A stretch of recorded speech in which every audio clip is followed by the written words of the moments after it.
Talk about the challenge that Maryland poses, because obviously they were similar. I mean, they're going to have athletes. They're going to have skill. You know, they're going to move the ball around. You know, their quarterback's going to be more of a viable option to run the football, as well as, you know, you're going to get deep shots too. You know, and you know, so it's still, we're still studying, we're still learning. You know, on a Monday for what they do as well. But you know, every team is going to pose something. And they're going to pose a little bit of a different challenge probably with the quarterback and the ability to run, but they're still going to have this chance and the opportunity to take those shots on us as well. Luke, you mentioned that if you were going to bet on somebody, you'd bet on your guys. Mm-hmm. Isn't that what this defense really is all about? When you're playing that tight bump and run coverage, I mean, it's gambling, and sometimes you're going to bet on your guys, and sometimes you're going to lose. Yeah, but you also got to be smart, and I think that's where we're making sure that we have some of those things that, and opportunities and times where we got to be a little bit smarter. You know, and I think that's what we're going to put on our shoulders as coaches. But yeah, and you know, we want our guys to have confidence in what they're doing, and I told them yesterday, and we're going to continue to repeat it. That, you know, when challenged, I'd rather, you know, bet on myself. I'd rather bet on those guys and put them in those positions to go ahead and know that we have confidence in them, to not think we got a wholesale change and knee jerk and do some things. It's a part of the game, you know, but.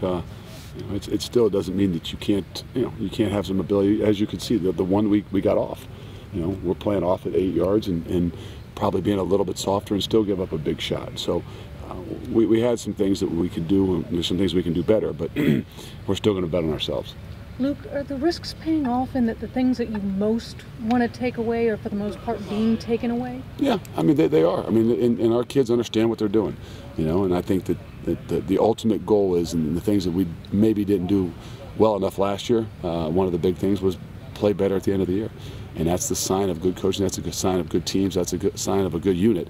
That as they continue to build upon what they do at the end of the year, you know, they're a lot better than they were at the beginning of the year. That doesn't mean we want to give up things early in the year, but the reality is we got to continue to build upon the things that we have, the positives, and be able to correct the negatives. I'm not necessarily talking about Cincinnati because they threw it so quick, but your defensive linemen don't seem to be happy yet with the amount of pressure they're getting. Are they getting enough pressure on opposing quarterbacks? Yeah, I mean, our coach is going to challenge us at all, you know, and we talked about it yesterday. Coach talked about it yesterday. Is that you know, we got to be, you know, we got to be excited about the effort and the things that we did, but we got to demand greatness, and we cannot be satisfied. And that's, you know, I told him that's not an easy way to live your life, but you got to understand that there's a balance in the things that you do. And when you came here and you took this, you know, you took this challenge, just like us as coaches, that anything but great is not going to be accepted. And you know, so they have to understand that. We have to understand that. But the other thing is, too, is they cannot get frustrated, because that's what people will do to that front, because they have ability to get some pressure. But if they get the ball out, they get frustrated, they feel like they got to go do something outside of the realm of what we do to make something happen, and then that's when problems occur. As you analyze the film, how did Raekwon play? Is obviously the most plays he's gotten by far. How did he look out there? Actually, I think he might have got a few more against Akron, or not against Kent, but they're very similar. Very similar. I'm not sure it's the same, but similar colors. I was at Akron, so I don't want to do that. Same area. But no, I mean, he played pretty good. You know, there wasn't a whole lot of opportunities, a whole lot of challenges to the middle linebacker. I think there was one ball thrown on an inward breaking route the whole night. So. Most of the things were long and deep or outside, and with the exception of maybe a draw or two. You know, he's continuing to grow. He's doing a good job, and he's going to continue to get better for us. Luke, what does he need to get better at? Go ahead. So, what does he need to get better at, Luke? No, it's just the overall. It's just taking charge. That middle linebacker, like Curtis Grant does for us when he's in there. I mean, he is the heart and soul. He is the leader. And then that's what's expected of that guy. And for a freshman, he is doing an unbelievable job. But again, the expectation of greatness is we're not going to let him sit on just being a freshman. We're going to need him to continue to grow. How is the 4 to 6 seconds or 4 to 6 change for you at home, that application now? Well, it really hasn't been a big of effect yet because they're not home yet. But there's different stresses, just like you guys talk about here, and taking a shot to see an 83-yard pass, and then you go home and there's other stresses. So that's all part of it. You know, it's like you said, this is the profession we chose. That's the life I chose. So maybe it wasn't my choice all the way, or my wife and I's choice all the way. But needless to say, it's the life we live, and it's challenging. Let's just say that. They're doing well, though. They're doing well. They're doing well. It's a roller coaster ride constantly, and kind of like this game of football. It's a roller coaster ride, and in everything we do in life, we got to have some balance. We got to maintain some balance, and I appreciate you asking that. But it is your second set of twins, correct? Yeah, second set. So we've been through How'd this you once. get so lucky? I mean, That's God's gift, and it was not exactly something that was designed or planned or in the works. There was no type of fertility drugs of any sort. Believe me, it's just one of those God gifts. So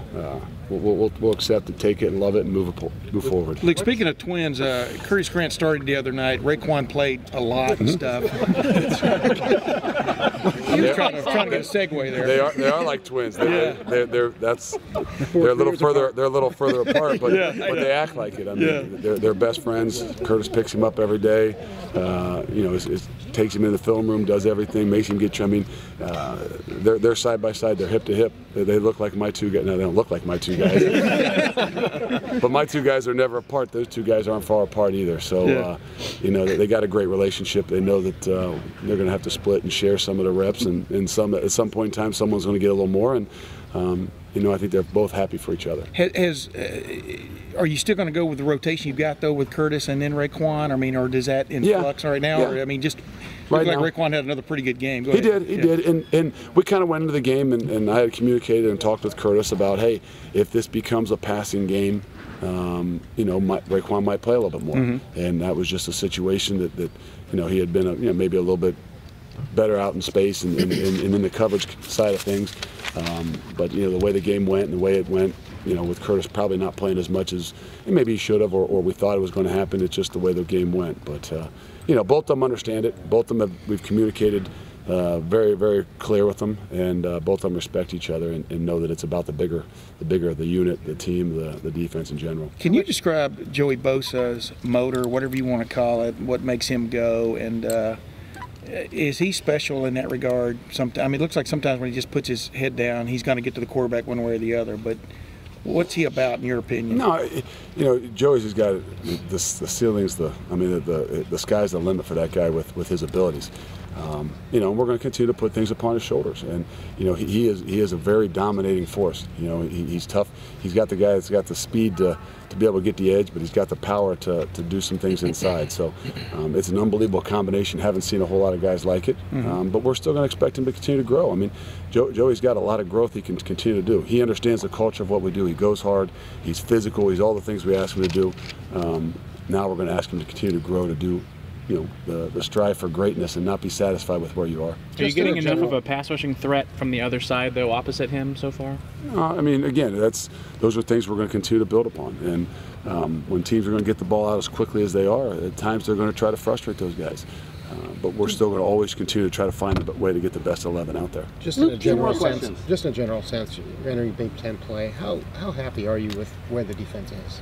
We're never going to be happy. I think that's you've kind of been here. You've seen me long enough.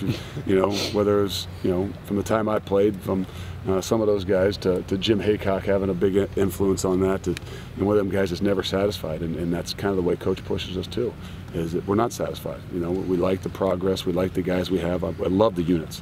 I mean, we've got 4 units that these kids would do anything for us. They're starving. They're pleasers. You can put your head on your pillow every night knowing that, wow, when I come in there tomorrow morning, those guys are going to give me everything they got. And that's not always been the case most of the time here. But the reality is we're going to continue to strive to get better. We're going to push them for greatness. We're going to not accept anything less than that. And at the end of the year, hopefully we'll be really satisfied with where we are. Luke, as his former coach, could you grade Anthony Schlegel? I told the guys, we can see how a track tackle and an inside-out tackle was supposed to be done. I'm not sure the Dick Knight train laying around the neck would have been legal in today's day and age, but you see what the linebackers here at Ohio State are all about. Luke, do you have to get ready for both Maryland quarterbacks this week? Yeah, I don't know that there's as big a difference. I think one obviously has played a lot more as a 6-year guy. Might be legitimately a better runner, faster. But I think you got to have a plan, just like any week. Again, last week Cincinnati, we had a plan for if they went to the running quarterback, and maybe not as big a plan, enough of a plan for the few snaps, the snaps that we got. But nonetheless, we had a plan. Our guys understood it. So that's the process that we're in now.